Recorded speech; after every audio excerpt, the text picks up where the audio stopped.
I believe this is the first trilogy I have completed since I read Divergent, and we all know how that went. Happy May 1st! I don't know about anyone else, but I just love when months start on a Monday. It just has a real nice fresh start feel. It makes me happy. So lately I've been on a little bit of a mythology kick. Over the last few weeks I've read Love in Colour, Our Wives Under the Sea, Lies We Sing to the Sea, Lore, and I've been having a good time. So I thought this month, why not give myself a bit of a challenge? If you haven't seen me before, hello, I'm Liv. I have a Master's in Classics, specialising in classical reception studies, and I love ancient mythology, as you will very quickly be able to tell from the amount of books that I have accumulated. This is my stack of unread fiction books that are based around mythology and ancient history. And don't even get me started on the non-fiction ones. Okay, I'm going to put this down. It's a pretty hefty stack. A lot of these I bought when I was still at university and I thought I would have the time and motivation to read them. That didn't happen. Quite a few of these have been bought more recently, and I just haven't gotten around to reading them.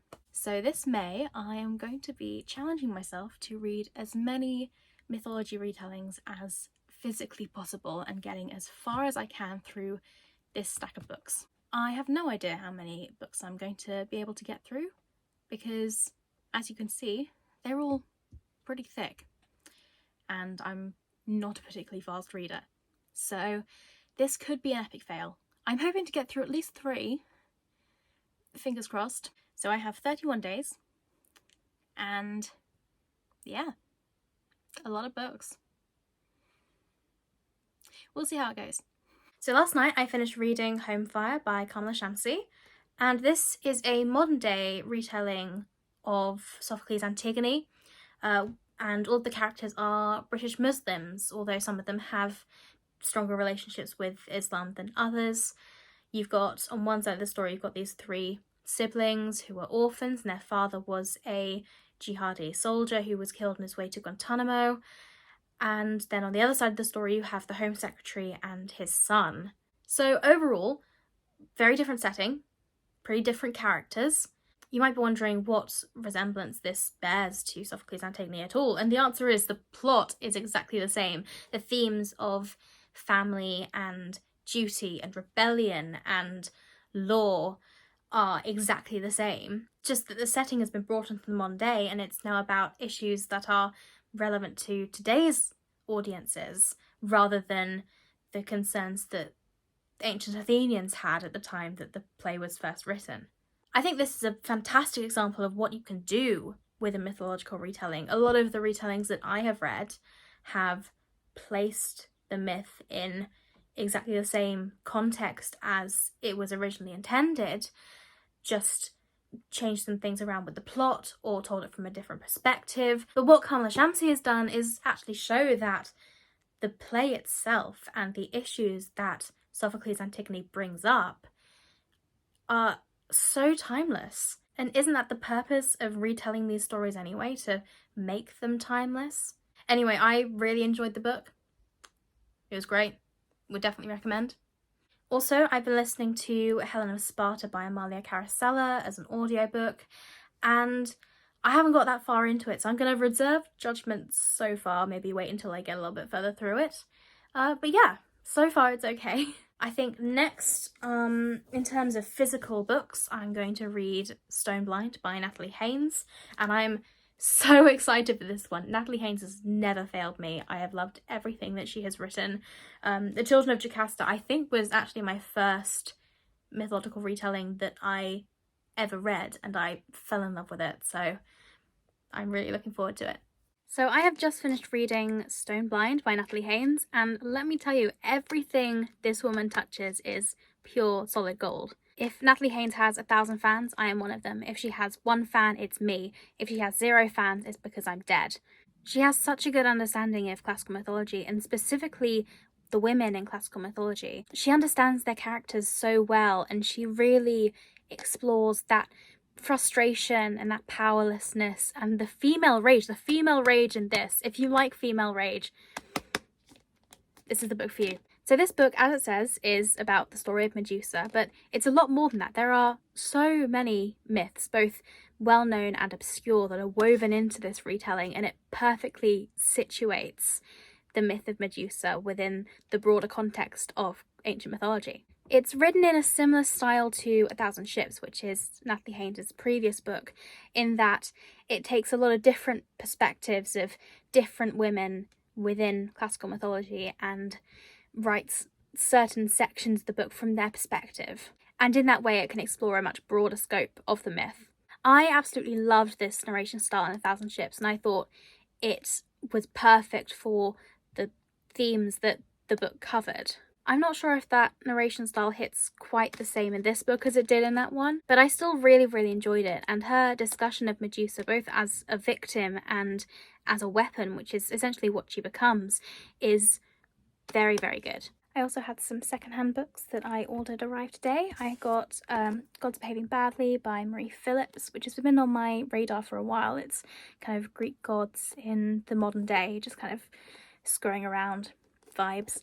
And then I also got another Medusa book, Medusa by Jessie Burton, which came out quite recently. And then I also got Girl Meets Boy by Ali Smith. And I think I'm going to get started on this one next because it's quite short and sweet, and I think I need that after Stoneblind. So I'm excited to get started on this one. It is the very same day, and I have just finished Girl Meets Boy by Ali Smith. I read it in one sitting. I could not put it down. It's a retelling of the myth of Iphis and Dianthe, which is told in Ovid's Metamorphoses. This retelling is set in Inverness in Scotland in the late noughties. The story centres around two sisters. One of them is really struggling in her job, being respected in the workplace. She's dealing with an eating disorder, and the other one doesn't really know what to do with her life until she meets and falls in love with a butch lesbian activist. This book is just pure sapphic joy. It's romantic, it's beautifully narrated. It has a happy ending, which very rarely happens in any of the sapphic books that I've read recently. So yeah, I would thoroughly recommend it, especially if you're trying to get out of a reading slump. As I said, I read it in one sitting and I really enjoyed it. Next up, I think I'm going to read Electric Idol by Katie Robert. It's the second book in the Dark Olympus series. I read Neon Gods last year for my master's dissertation and really enjoyed it. And I really loved the world building and the setting of the book. It's got this real kind of classic dystopian vibe. And Electric Idol is about the myth of Psyche and Eros, and I'm less acquainted with that myth than I am with Persephone and Hades, which is what Neon Gods is about. So I'm very excited to get into it.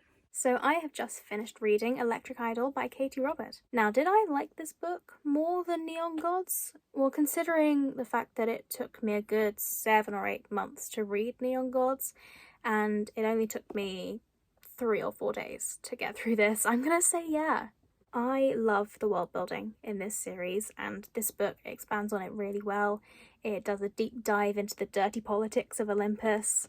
It focuses on Psyche and Eros, both of whom we meet in Neon Gods, and their characters and their relationship is explored very well. Psyche in particular, I think, is pretty good plus-size representation. She is, as you would expect from this kind of book, very comfortable in her sexuality, which is quite rare for a plus-size character. However, on the flip side, she also has a lot of realistic and relatable insecurities that come with being an influencer in a society that seems to prize aesthetics. She also uses the word fat in a completely objective sense and doesn't attach any negative meaning to the word, which is something that the plus-size community is really trying to normalise, so it's great that it's included in this book. Is it a perfect book? No, I do still find the smut scenes kind of cringy, and also there are a lot of tropes that were used in Neon Gods that are reused in this book. I will definitely be continuing with the series.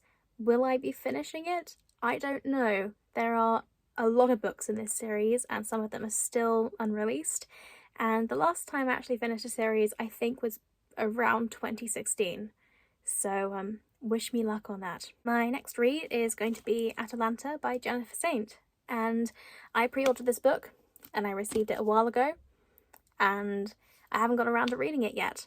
So I'm pretty excited to start on this one.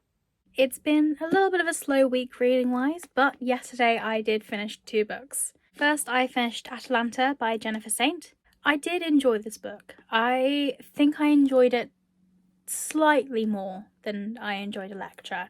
It's a very faithful retelling of Atalanta, who is the only female Argonaut and is famous for being extremely fast, and no one can catch up to her. There's a lot of content in this book. There are a lot of myths included, a lot of quite familiar faces from Greek mythology make an appearance, and Jennifer Saint does a really good job of weaving all of those threads together into a cohesive plotline. The one thing I didn't really like about this book is that it focuses quite a bit on romance and Atalanta's relationship with men. Besides being a very fast runner, the other main thing about Atalanta is that she doesn't want to marry anyone. She's not interested in any relationships with men. She wants nothing to do with them. I feel like that aspect of her character is somewhat erased in this book. She spends a lot of time forming a romantic relationship with, and I'm going to butcher this name, Meleager. And then, of course, she has her relationship with Hippolytus towards the end with the golden apples in the race. Maybe it's just me, but I would have really loved to see Atalanta come into herself as a hero independently without needing to form a connection with other men. Because in so much of Greek mythology, women are only really defined by their relation to men. And it would have been quite nice to have something completely different come out of this story that is about a fierce, independent woman. I also finished reading Helen of Sparta by Amalia Carosella. This is a book that is about Helen of Troy before she becomes Helen of Troy, specifically a retelling of her abduction by Theseus that is turned into a much more consensual romance. There are definitely some really good bits about this book. The characterization is strong. I particularly like the morally greyness of Pirithous' character, as well as Helen's relationship with her siblings being explored in quite a bit of detail. Like with Atalanta, there are so many different myths that are drawn into this book, and I really like the fact that a lot of them were myths that don't particularly get the spotlight. Just like how, while people probably know about Helen of Troy, they won't know about Helen's connection with Theseus. They might know about Theseus and the Minotaur, but they might not know about Phaedra. The one thing that I did not like about this book is the fact that Helen is literally 14 years old. She goes through a lot of trauma in this book, and it's basically non-stop. If you are thinking about reading it, I would definitely check the content warnings because there's a lot. And I feel like the way that she handles all of this trauma is quite mature for a 14-year-old girl. She behaves more like a young adult. And there's also the fact that Theseus is, I think, 48 in this book, and that is a massive age gap. Regardless of whether relationships with that large an age gap were normal in ancient Greece, the romanticization of Helen and Theseus' relationship did not sit right with me throughout the entire book, and it made it very difficult to root for them. As individual characters, they are both very strong protagonists, but as soon as their friendship started to take on a more romantic side, I kind of tuned out. The book ends on a cliffhanger, and there is a sequel out, but I personally don't think I'll be reading it. So that was Helen of Sparta by Amalia Carosella. Now I would like to read something completely different. I don't really want a standard retelling, so I'm going to pick up God's Behaving Badly by Marie Phillips. I'm hoping that it's going to be quite different to what I've just read. Last night I finished reading God's Behaving Badly by Marie Phillips. This book explores what it might be like if the Greek gods were living among us in a dilapidated house in North London and taking on very mediocre, mundane jobs in order to pay the bills. Artemis is a dog walker, Apollo is a TV psychic, Aphrodite operates telephone sex lines. Their powers are slowly dwindling, but that still doesn't stop them from getting into chaotic antics and playing tricks on each other and drawing in mortals and generally kind of putting the world in danger. I had so much fun reading this book. It's definitely quite different to everything else I've read this month so far. I think that the characterization of the gods is just so well done.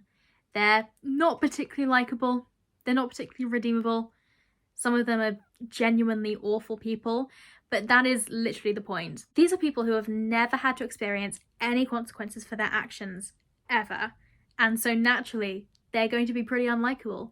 But it's the kind of unlikable that I really enjoy reading about. It's a lot of fun. It has kind of similar vibes to Good Omens in that it has these powerful, immortal characters wreaking havoc upon mortals, but with less whimsy and more alcohol, drugs, and sex. So if you enjoy Good Omens, I would definitely consider giving this book a go. Check content warnings before you do, though, because as with a lot of Greek mythology, it does get a little bit heavy.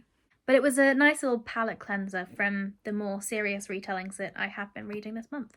Next, I'm going to be reading something a little bit different to everything else I've read so far this month, again. This is The Wolf Den by Elodie Harper. It's not mythology, it's ancient history. It's a book that's set in one of the brothels in Pompeii, and it's from the point of view of a very poor, very low-class slave woman who is a sex worker in one of these brothels, which is definitely a point of view that gets written out of history pretty much all the time. So I'm looking forward to getting into this one.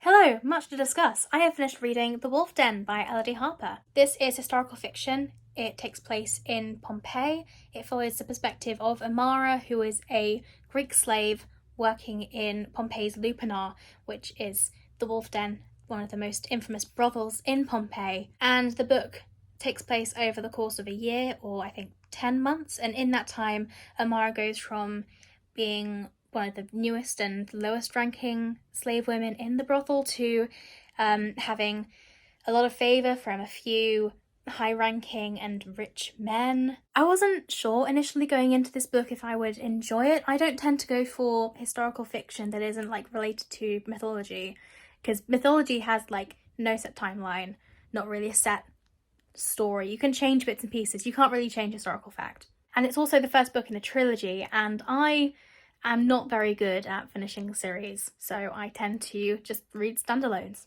However, I really, really enjoyed this book. Amara is a really, really fantastic protagonist. She is so compelling and realistic in that she is ever so slightly morally grey. She's not perfect at all. She is pretty much entirely focused on self-preservation and getting herself out of the brothel and getting some sort of money and power to support herself. However, when her plans have harmful consequences towards other people that she may not necessarily intend, especially other women, she feels really bad about that. She feels guilty about it. So she's forced to constantly question whether her wanting to leave the wolf den is actually worth becoming like the people that she hates, like her owner Felix. And it isn't just Amara, there are so many complex and well-written female characters in this book.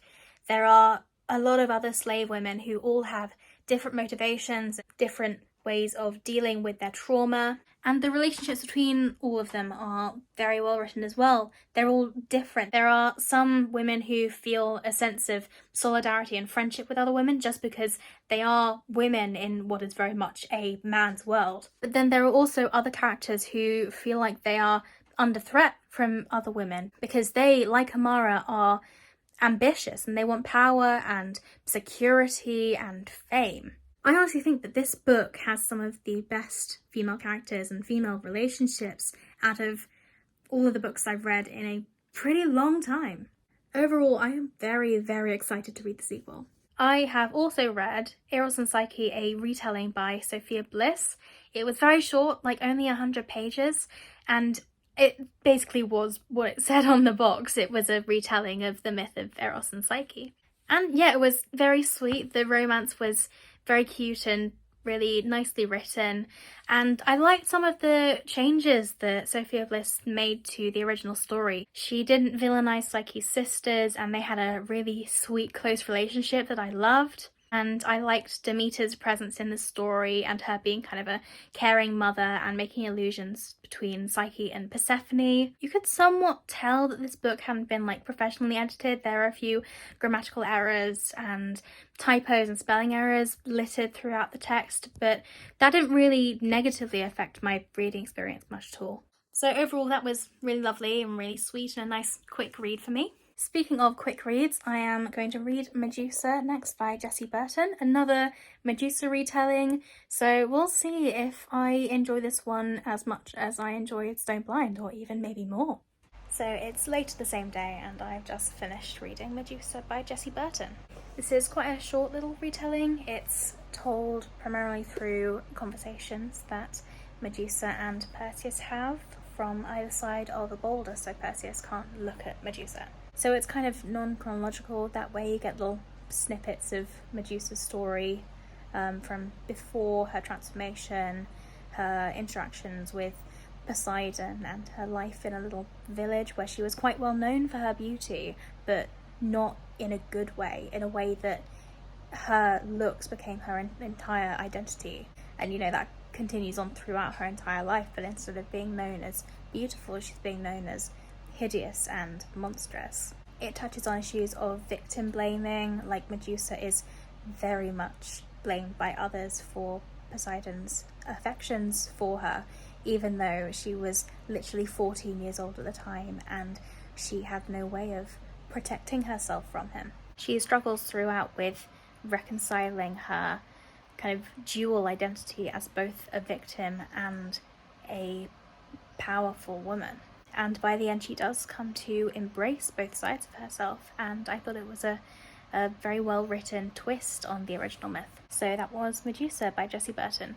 There aren't actually that many days left in May, so I'm probably only going to have time to read one more book. I am actually quite impressed by how much I managed to read this month. I think this is my 10th book, maybe?